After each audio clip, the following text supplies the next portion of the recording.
some people say you have to vote for the lesser evil. And the fallacy there is you should never vote for evil. You vote for positions that will have fewer evil consequences than the other person's position. Kamala Harris has every intention of making abortion up till birth and maybe after birth legal. She's going to force Catholic hospitals to perform abortions. Dr. Janet Smith has an article over at Crisis Magazine entitled On the Brink. We are on the brink of the 2024 presidential election, which perhaps more than ever has us on the brink of preserving the wonderful nation or losing it. We're going to get Dr. Janet Smith to weigh in on this coming election. Is it the most contentious we've ever seen before? By the way, my name is Joe McClain. I host a radio program called A Catholic Take, where we look at the world through a Catholic lens. I'd love for you to hang out with us. If you like it, give it a thumbs up and let us know what you think in the comments below. We are on the brink of the 2024 presidential election, which perhaps more than ever has us on the brink of preserving the wonderful nation or losing it. And as of right now, 71% of you say this is the most contentious election ever. Dr. Janet Smith joins us this morning to talk about it. I wanted to start with the media aspect in your article, if we can. You talk about this quite a bit, about how it's difficult for the average lay United States citizen to find good information to be able to discern and make decisions based on. Can you weigh in on that a little bit? Why is it so hard for us to find the right kind of information? First of all, I mean, mainstream media can just simply not be trusted at all. It's lies morning, noon, and night. And even when they're debunked, I mean, sometimes CNN, oddly enough, even debunks some of the stuff that Kamala says. And then she just goes on saying them, and people just go on believing them. Some time ago, I got onto Twitter, now X, and people think it's a waste of time. It can be, and I can get hooked on it and spend way too much time on it. But when I say a waste of time, mostly I'm reading the same good material over and over again, rather than looking at cats or dogs, which is not altogether a waste of time. It's relaxing. But the news that one gets on X is so far superior to what you can get in the mainstream media.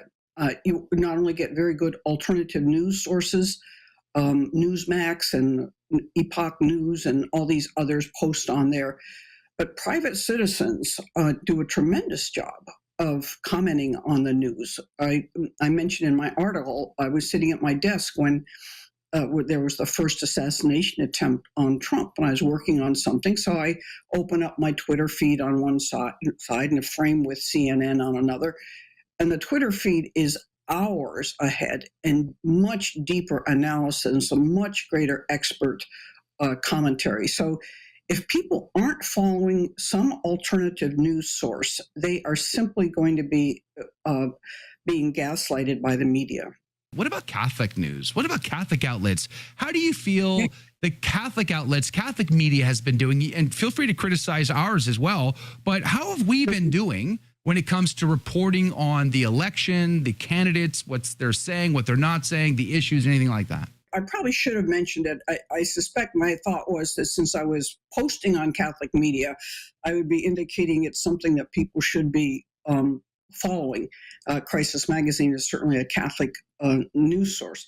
Oh, I think the Catholic news sources and Catholic commentary is invaluable.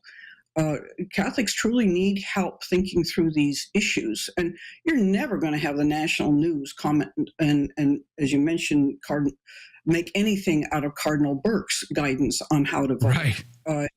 This is the only place you're going to hear it. And of course, our interest in Catholic news in the synod, et cetera, you're going to have some flashy little headline about, deaconesses reconsidered at the synod, but not any deep analysis. I think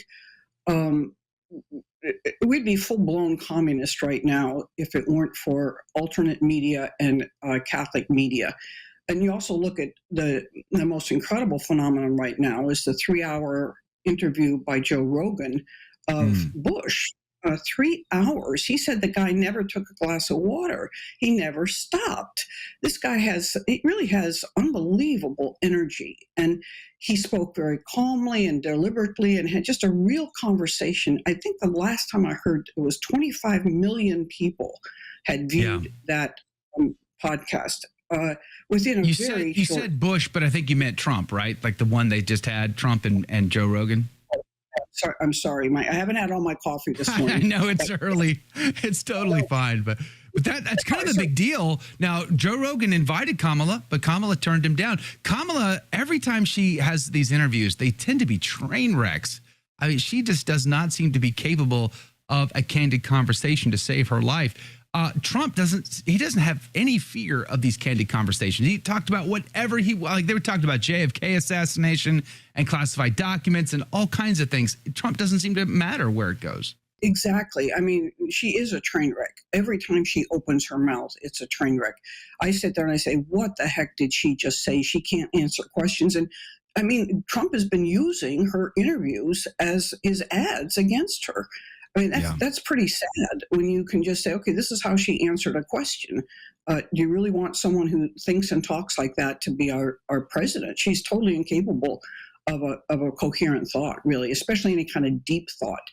But I mean, when Trump is attacked by hostile interviewers, he gets hostile in return. And I can't blame him for that. In fact, I that's partly why he's managed to stand upright, is that he just doesn't take that battering. But when he sits down with someone like Joe Rogan, who basically wants to have a conversation, all right, doesn't want to catch him up, doesn't want a gotcha movement, doesn't recite lies back to him, you can actually have a real conversation. I've seen him do this with several podcasters. And as many of the commentators on these events say, he's a different person. They say, we never saw a Trump like this. I said, well, that's because you only see him through mainstream media. You got and the generosity of the man. I saw him. I don't know who the podcaster was, but this man was just listing the generous things that Trump has done. Such, he pays for people's funerals all the time, puts people through schools that he hears about who are having a hard time, brought Nelson Mandela out of South Africa after he was released.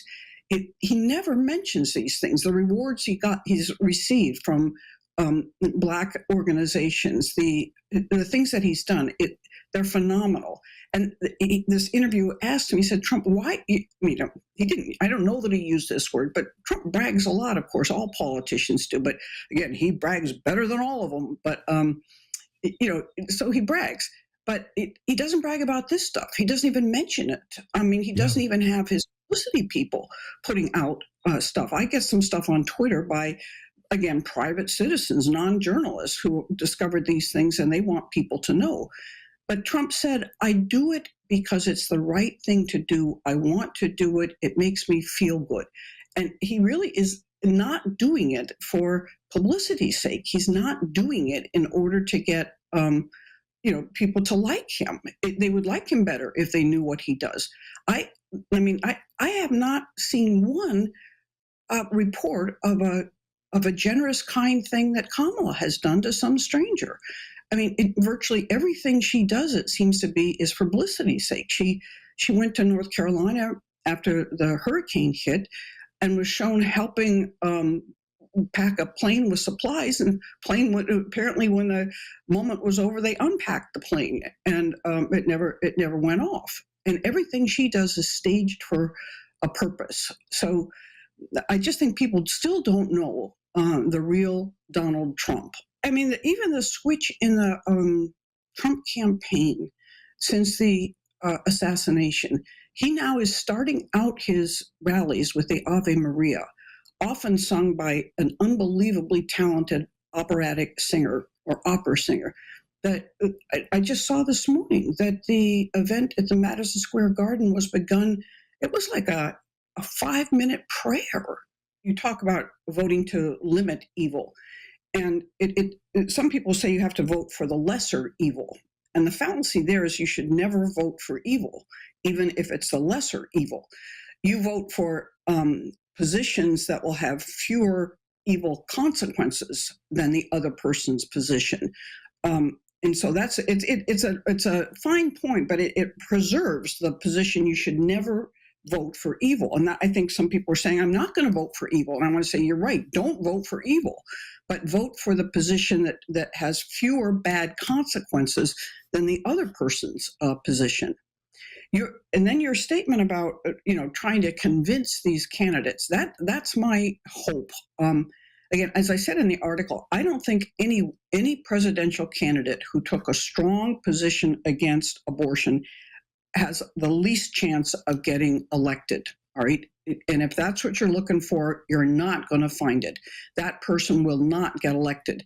What we need is someone who will preserve or create the conditions where we can stop abortions. All right. Right now, 23% of the women, at least in the United States, have had abortions. Then you count their family members, the men involved, their friends, who all are glad they had that opportunity, and the number of women who haven't had abortions but think they might need one someday. That's a huge demographic to overcome in any election. But Kamala Harris has every intention of absolutely making abortion up till birth and maybe after birth legal. She's going to force Catholic hospitals to perform abortions. She's now talking about paying for all contraceptives. She'll make any bribe she can in order to get a vote. And she's going to limit free speech. She's going to persecute Catholics and Christians and other religions, I suppose, as well.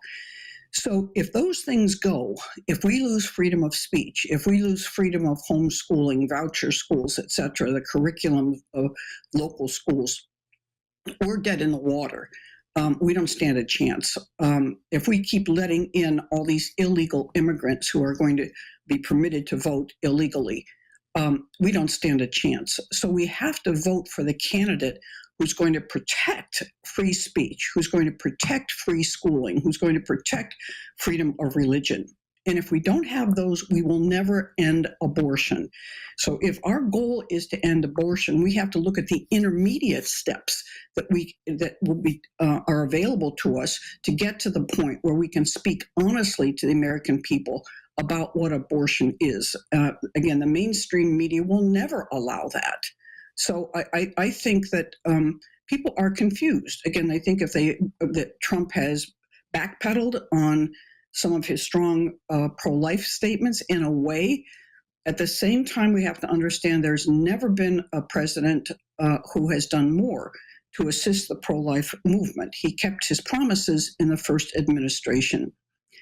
I also know that people like Brian Birch of Catholic Vote, he's written about very open conversations he's had with Robert Kennedy Jr.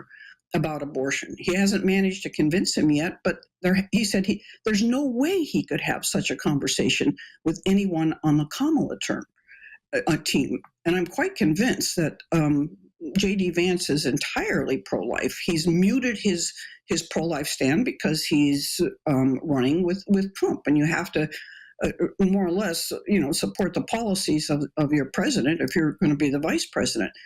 But I have confidence that these men are going to talk to Trump. Trump is getting more and more religious. I'm convinced that he thinks that Mary saved him. That's why this Ave Maria. He's posting pictures of Our Lady of Guadalupe. He's doing the most remarkable things as far as nodding towards Catholicism. Now, the cynical might say, well, he knows he's lost the Catholic vote with his position on pro-life. And, I hate to say it, maybe they're right. I hope not. I hope this is genuine. And I hope that the people around him, like Vance, wouldn't let him get away with it if it were just window dressing. Did you like that video? It's okay. You can admit it. It's perfectly fine. Hey, we cover the big stories of our day, from inside the church to outside the church to all points in between, and we do it from a Catholic perspective. It's called A Catholic Take. It's a radio program Monday through Friday. We live stream it right here on this channel, by the way, so make sure to subscribe, like, and share. We would be very grateful to you. And don't forget, you're going to want to watch this video right here because you don't want to miss anything.